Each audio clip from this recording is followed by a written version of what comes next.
There are many unanswered questions about Jan Vermeer. Little is known about his life and the works that have been clearly attributed to him and have survived contain numerous ambiguities.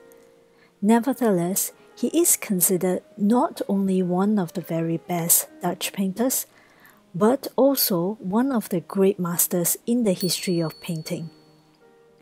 Vermeer's Girl with a Pearl Earring is considered by many to be the Mona Lisa of the North. Yet, during his lifetime, Vermeer was barely known beyond the town wall of his home in Delft. It was only in the course of the 19th century that Vermeer's work began to receive the appreciation it deserves. Since Vermeer only completed on average 2 paintings a year and died at a relatively young age, his oeuvre is unusually small compared to his contemporaries. It was probably just some 40 works that he created, of which only 37 have survived. Genre painting in Vermeer's time can be divided into 2 groups. The first shows peasants' homes, barn interior, pubs with rowdy drinkers, smokers, idols, in short, vulgar characters and rustic interiors. This stands in contrast to bourgeois genre painting, which shows interior with happy parties, playing music, lovers, family scenes, housewives and maids preparing food, or other domestic activities. These pieces are more sophisticated with rich colors, and the finely detailed materiality make these scenes come across as tidy and welcoming. Vermeer was clearly a member of this latter group. This early work has its root in Dutch classicism, a movement which focused increasingly on historical or quasi-historical scenes. This work may stand thematically apart from the rest of Vermeer's work, but they are plausible exceptions given that they were painted at the beginning of the artist's career. Dutch genre painting of the 17th century, which may at first appear as a simple depiction of a scene, frequently also contain a more or less clear moral message. The contemporary viewer would have been reminded of the hazards of an undisciplined life in general, in particular, excessive alcohol consumption, idleness, or carelessness.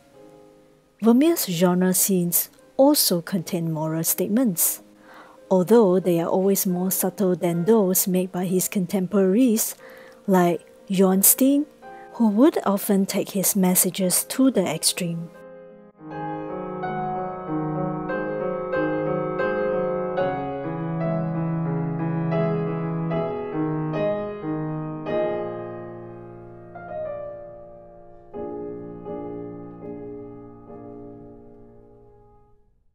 The girl drinking wine in the presence of a soldier is one of Vermeer's moralizing pieces.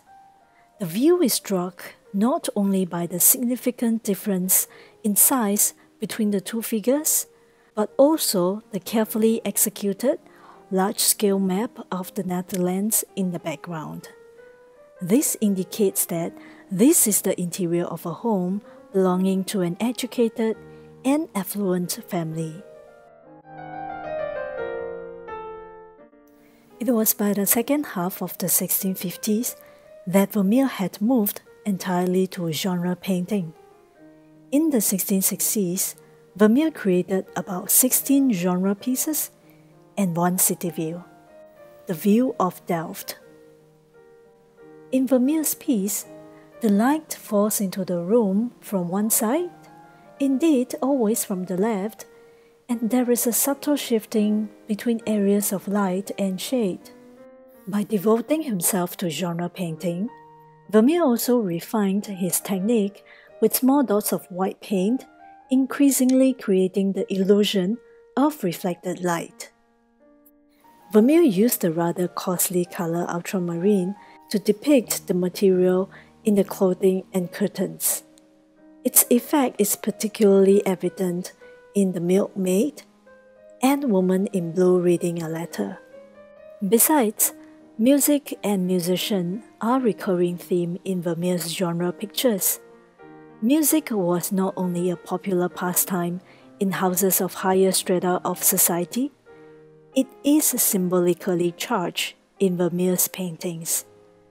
The Virginia, for example, was considered the epitome of female virtue, as was played primarily in the domestic environment. Musicians shown in half figure were becoming more frequent in Dutch paintings of the 17th century. Vermeer takes up this type in Woman Playing the Lute at Window. Vermeer's most famous image shows a girl who remains unidentified to this day. Not given any attributes that tell more of a story, this young woman simply looks up from the painting. This reduced composition was probably a head study. The neutral, dark background allows the brownish yellow jacket, the white collar, and the blue and yellow turban to stand out particularly well. The reflection of the light on the girl's eyes, lips, and teeth is striking, as is the pearl earring, which gives the painting its name. About 10 works survive from Vermeer's late period. These include 2 allegories, 2 representations of science, and 6 images of woman. The painter returned to the proven theme of showing young women engaged in domestic activities. Compositionally, the works can be roughly divided into 3 groups. First, single representations of women. Second, studies of heads. And lastly, spacious interior. It was only in the 19th century when Vermeer's unique work was discovered by a French art critic and historian.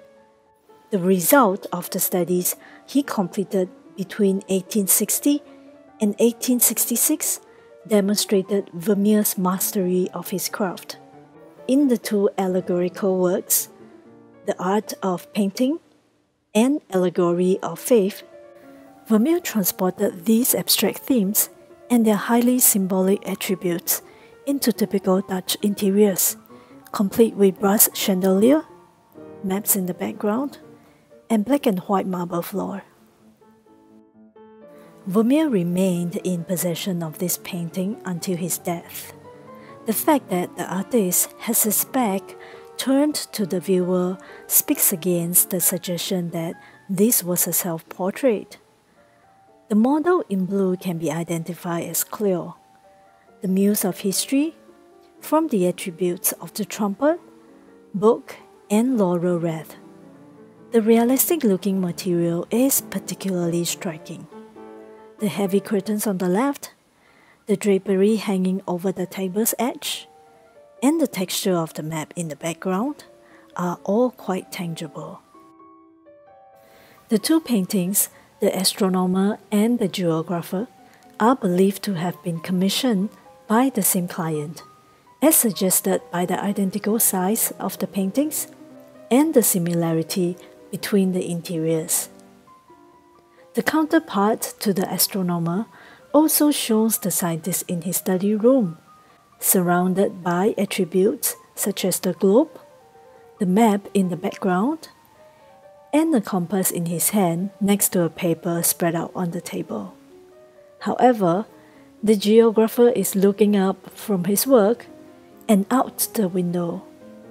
He is illuminated by the sunlight coming in through the window, possibly symbolizing the enlightenment of the scientist.